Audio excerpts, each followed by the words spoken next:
Hey guys, welcome back. Mr. B XRP here. And before we get started, let's take a quick look at the market, and we'll just take a look at the top three. Bitcoin is up in the last 24 hours, about 0.40% to 72.52. Ethereum's up about 0.07% at 144, and XRP is down 0.77% at 0.219. So not much happening there, not very exciting, but it is what it is. We have to keep our eye on it. Today, I saw a couple of neat things on Twitter. So Stephen Bull from the Diep, and he is on Twitter at Diep, Diepsanh.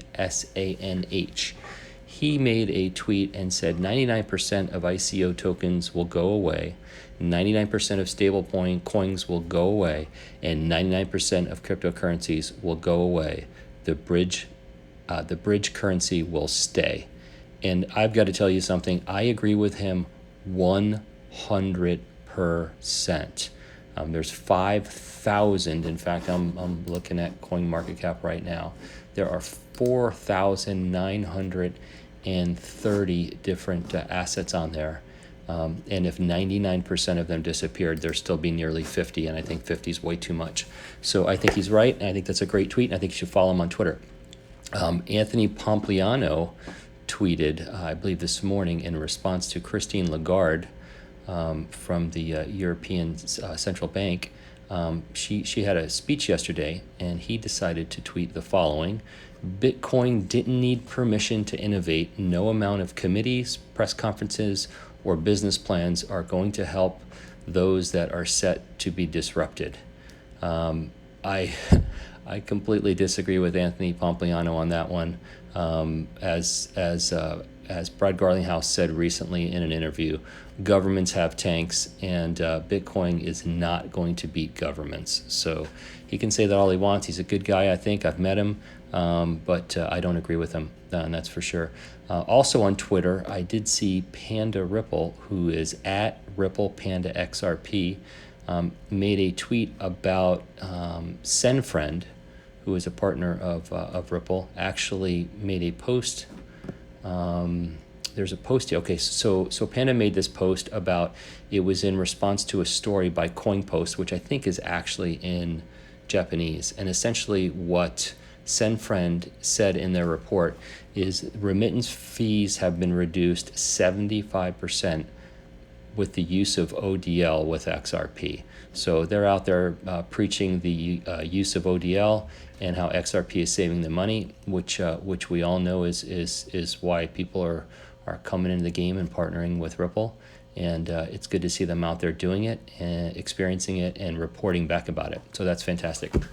This also on Twitter, this Weiss Crypto Ratings Group, they're at Weiss Crypto. I don't know what these people are up to. I mean, sometimes they're pro XRP, sometimes they're anti XRP, but their motives are just weird.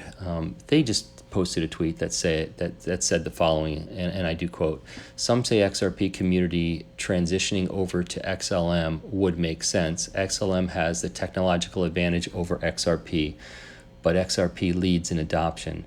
If the XRP community moved over to XLM, the adoption gap would close. Would you cross over? Question mark."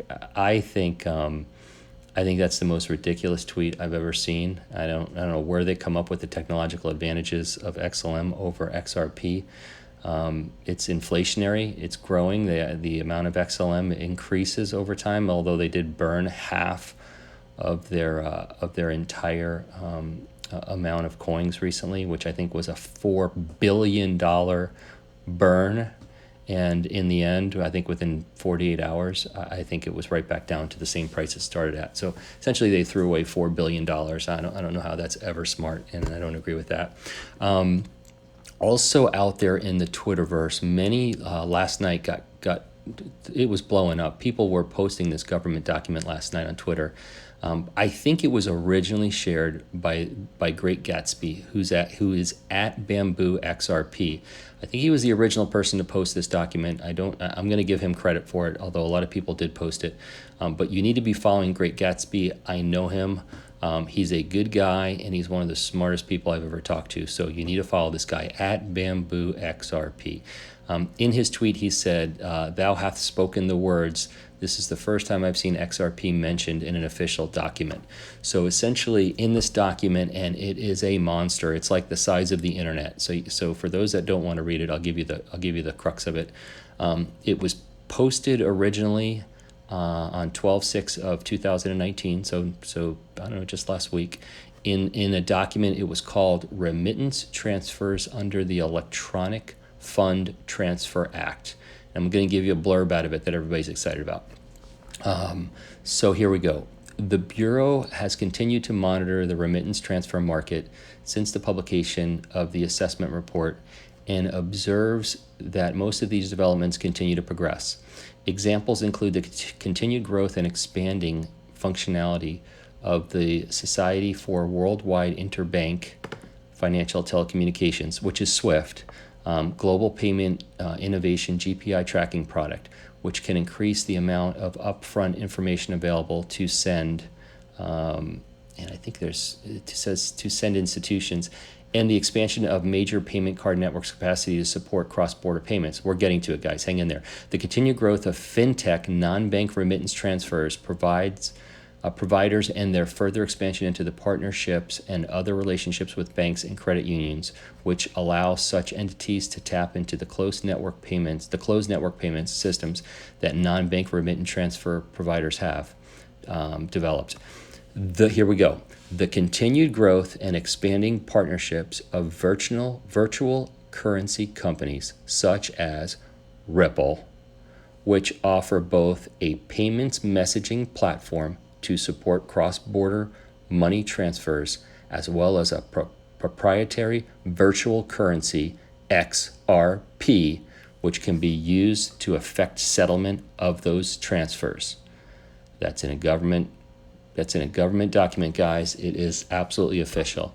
We have seen our government officials explain the process of ODL and the use of Ripple systems without ever saying a company name or a potential bridge asset in use. They have been dancing around this conversation for 2 years, and finally seeing Ripple and XRP show up in a government document helps us know we're actually not crazy. My belief is our government is in way deeper with the use of ODL than we even know.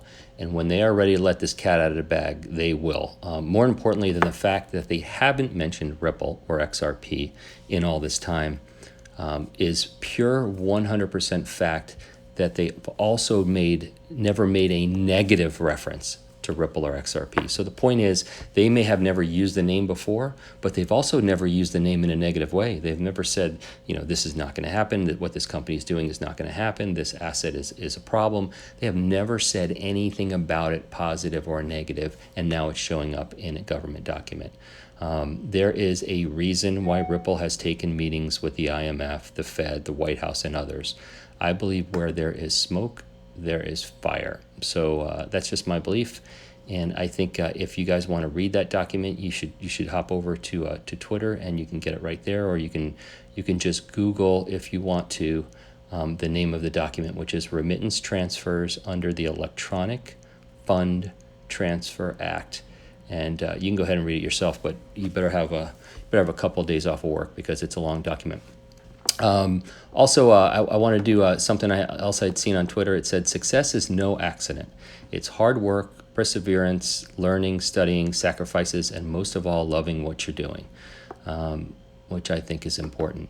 One of I wanted to leave you guys with a question today. And here's I actually have 2 questions. And if you guys don't mind leaving me some comments on these 2 questions, answer either one or answer both, but I'm actually going to hit you with 2 questions today.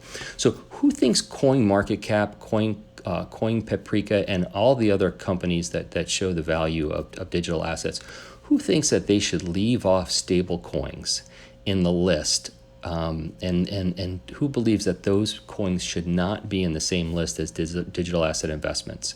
If every country makes their own digital asset, I don't see how they can include all of them as well. So let me know your thoughts in the comments below. Do you think they should have a separate list for stable coins and government currencies and things of that nature as they're being produced? And the second question I have, which is just a something for me that I'd like to understand is I know that when I listen to YouTube videos daily, I very rarely watch them. I always listen to them while I'm doing other things. I'd like to know how you guys view or listen to your YouTube content. Do you watch, or do you listen, or do you sometimes do both? So I'd like to know the answer to that question if you don't mind answering as well.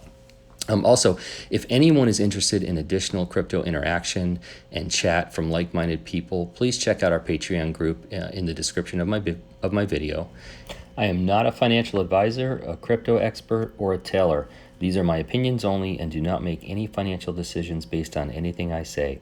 This video is intended for entertainment purposes only. Please like, subscribe, and hit the notification button and share with anybody who you think might do the same. Thank you so much and have a fantastic day.